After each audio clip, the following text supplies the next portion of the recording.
5 vecí, ktoré ignorujeme, keď randíme s niekým, kto sa nám fakt, že páči. Povie, že nechce nič vážne. A my to aj počujeme, ale nepripúšťame si to. A tak radšej vytesňujeme.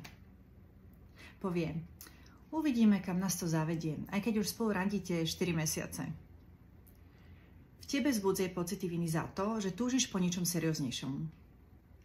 Nepredstavujete svojim kamarátom, kamarátkam. Stretávate sa vždy len vy dvaja. Nepoznáš prostredie, z ktorého pochádza.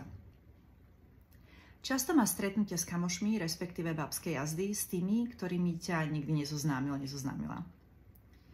Urazí sa, keď sa spýtaš, či si chatuje, alebo sa stretáva s ďalšími ľuďmi. To je väčšinou preto, že to tak aj skutočne je. Ozve sa ti vždy až na poslednú chvíľu. To znamená, že ostatné možnosti sú už vyčerpané. Je ťažké odpotať sa od niekoho, koho naozaj veľmi chceme.